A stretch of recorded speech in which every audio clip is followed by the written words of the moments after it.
Good day, students. I am creating this video to help you with the Unit 2 task, which is creating educational policy, a mini educational policy. And the reason that I find that some of you are a bit confused about it is you're not sure how to interpret the instructions. So what I'm doing now is taking you through the instructions, and I'll also provide you with an example. Now, I want to just qualify this by saying I'm going to provide the example in this video, but I will not be uploading it to the LMS. The reason for this is students might be using the example verbatim and not realizing that the tasks that were set last semester are not exactly the same as they are set this semester. So when I use the example, I will be explaining to you which areas you need to be elaborating on and which areas need to be excluded for this semester task, because of course every semester I change the task somewhat. I have kept this education policy task for more than one semester because I feel like it's a really great way for you to practice the skills that you've acquired over a few clusters. Sometimes we are struggling with certain tasks because not only are we involving knowledge acquisition skill sets, but we're also looking at how to practice or apply the skills that we've developed over time. So this task is really about application of the different frameworks that you have been exposed to, theoretical perspectives, if you will, you've been exposed to, as well as your understanding of various policies that exist. So what this task requires you to do is to create a mini policy for a school, bearing in mind that we are looking specifically at the South African context, and you will be then integrating some of the knowledge. But I'll explain to you a bit more as we go through this video. So as a reminder, you'll first be looking at some existing policies and you'll use them as an example for creating your own mini policy. As you know, if you've been my student before, I like to have a rationale or a why. The reason that I've chosen to do this task is that I want you once again just to practice and get a little bit more exposure to the theories that exist. Work on how to apply these theories in practice, because theories are all well and good to know and learn about, but what do they look like in real life? Then to expose you to various policies that exist in education and which are specific to US teachers. Oftentimes we hear about these policies, but we don't really expose ourselves to them. And then I want you to think about what an ideal school situation would look like. One day you are going to be HODs, you're going to be teachers, you're going to be department heads, you are going to be vice principals, whatever the case it may be. And I would like you to start practicing and thinking about what you want your ideal school situation to look like. So remember, this unit expects you or has taken you through the historical progression of the field of educational psychology and education as well. And so now what we are going to do is expecting you to create a little bit of an education policy, even if it's just a really small one. And this policy will be something that you want to have implemented at a school or a make-believe school. So how are you going to do that? So step one, which I'm going to just scroll down to now, would expect you to read a few policies. Sorry about that. Let me just go up again.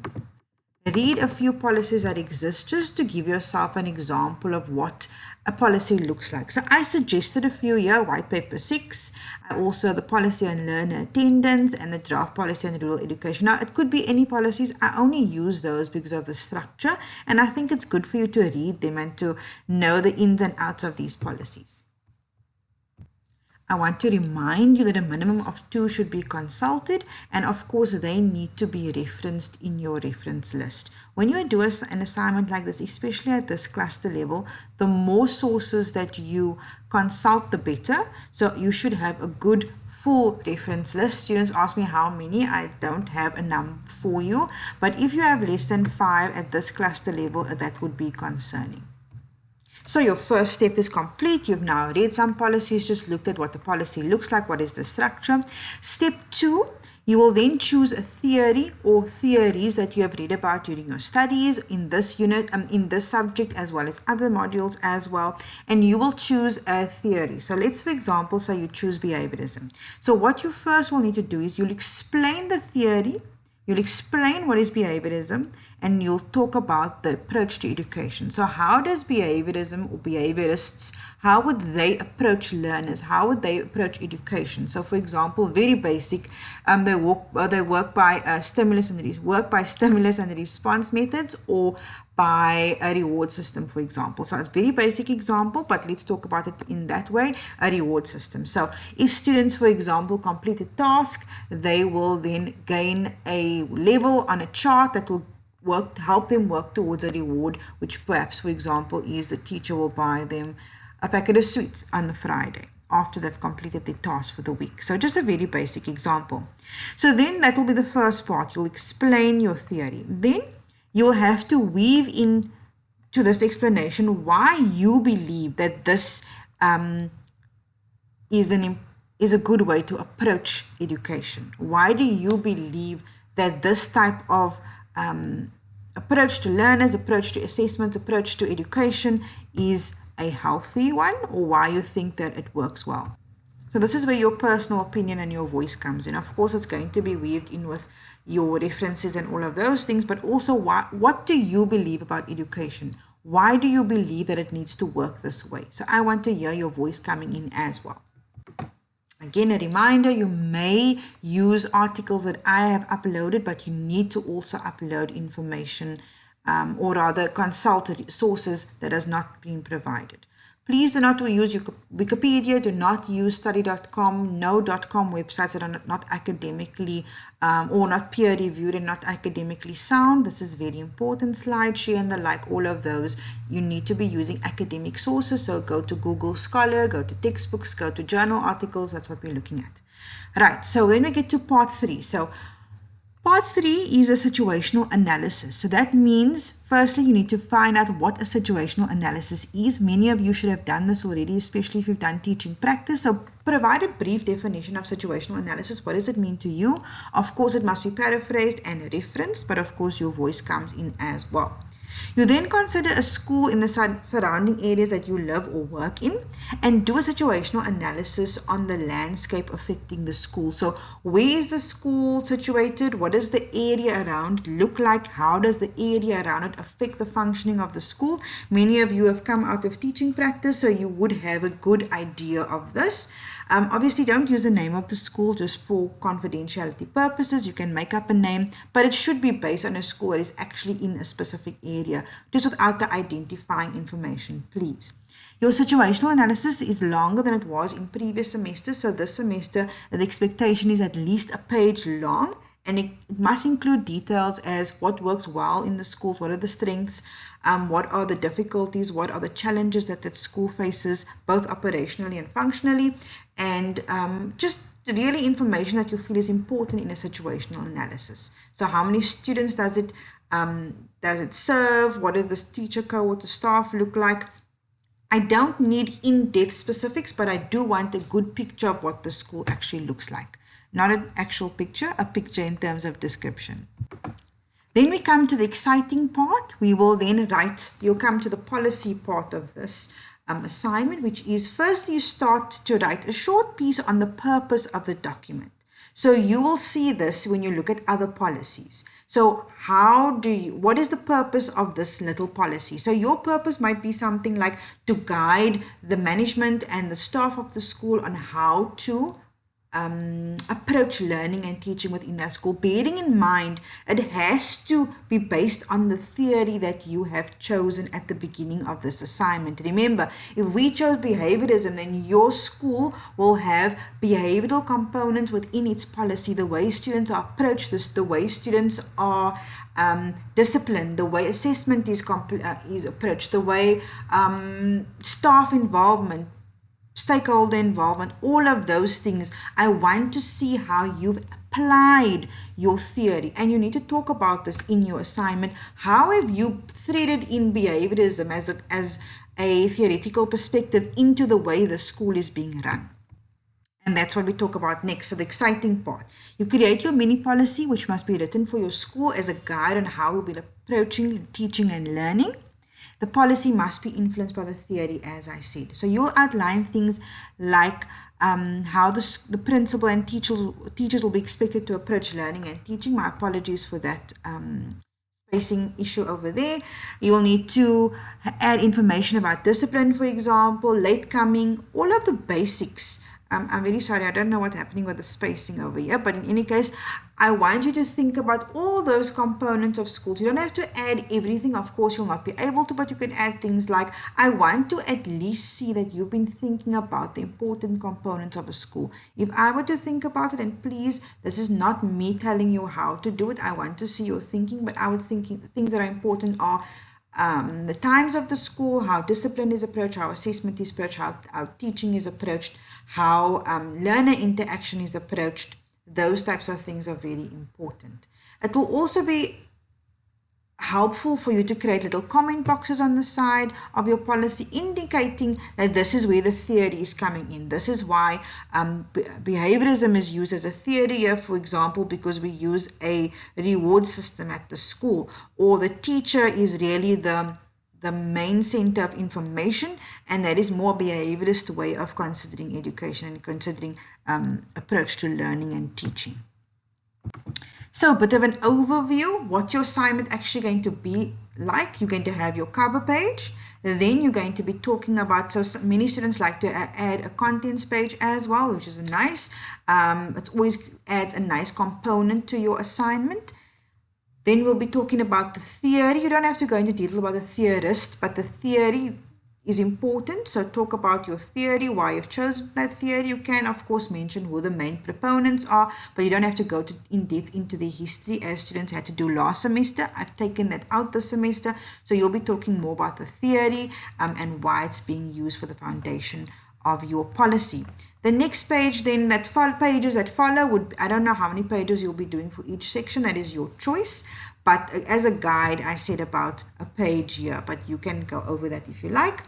The pages that follow are situational analysis, what education currently looks like, the advantages and challenges and why they exist, and then of course specifically in the school that you've chosen. Then the purpose of this document, which as I said you'll see in current policies that do exist, and then your mini policy. I want to see the policy, how you've integrated the theory into that policy. I'm going to show you an example of a policy now, but I want you to remember to not use it verbatim. You're just going to use the example to help guide you on how you're going to create your own, but please be careful to just use it as a guide.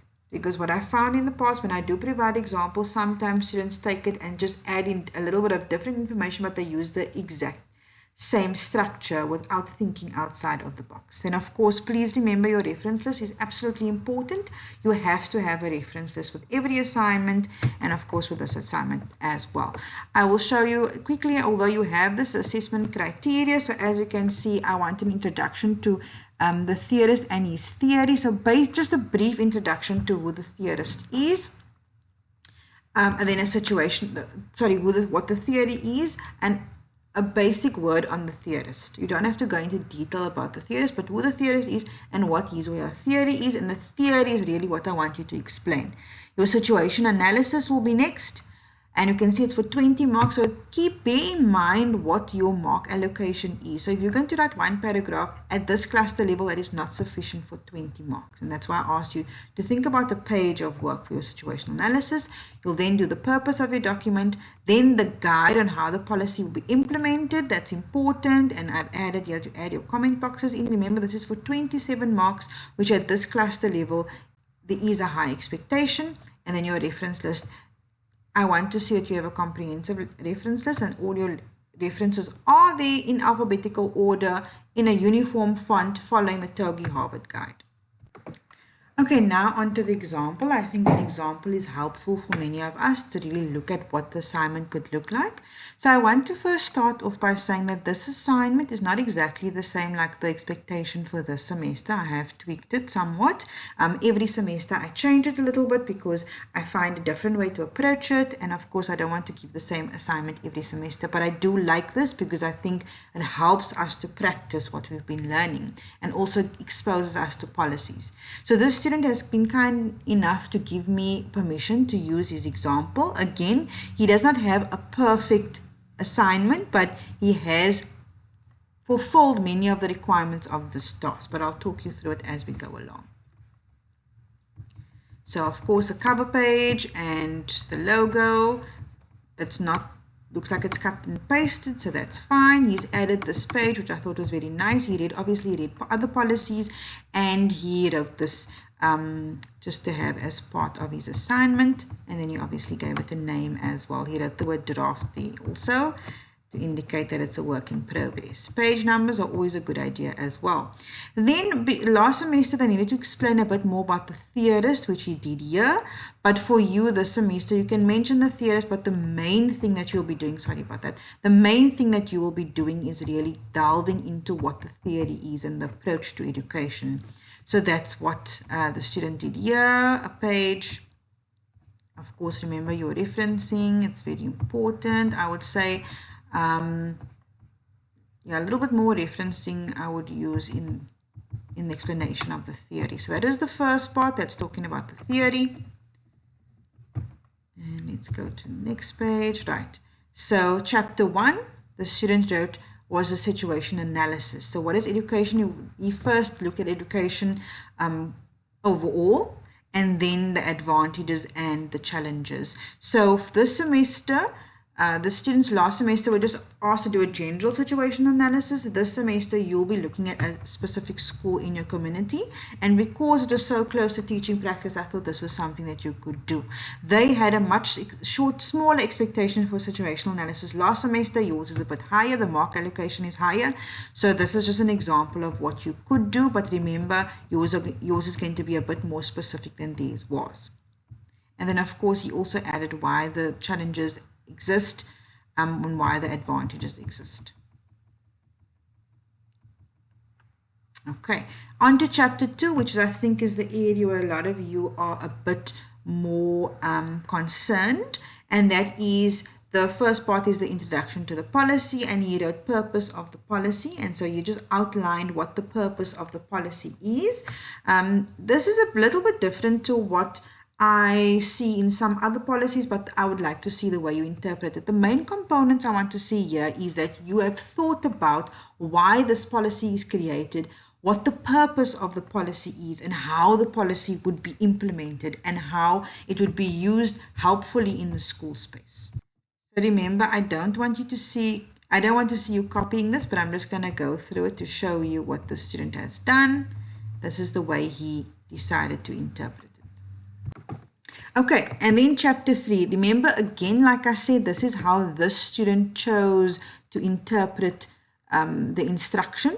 So the outline here, what he says is the outline on how schools, principals, and teachers will be expected to approach learning and teaching. So he did use a more paragraph structure where he explained things in detail. So he focused on discipline and how discipline would be approached at the school. So as you can see here, should a learner continuously fail disciplinary action, a fair approach of warning system will be implemented. So he followed the behaviorist approach, and that is why he's following that system. Then he outlined it a little bit. Then assessment options, lesson presentations, and as you can see, they didn't have to add the comment boxes last semester, although this semester you will be doing that. And so here I would say you don't have to add, when you add a reference list, you would say a reference list. You wouldn't have to add chapter 4 list of references. That was just his addition. Just a word on references. As you can see, they are in alphabetical order like they should be. This blue should not be here. You would Control A and then you'd select everything and then make all your text black, because even in your reference list, the text needs to be black. You will not use blogs. Blogs should not be used in academic work. .com websites should not be used because they are not academically sound in many instances, especially ones like Very Well Mind. I would not use them. Please only use academic sources. You can see here he used the rural education draft policy. That is one that you can use, and that is how he actually referenced it. I'm also going to show you the rest of his references and then another example as well. Very quickly, I'm going to go through this one. So this is what the student did. They also spoke about the same theorist. Let me just increase the size. Okay, and situational analysis.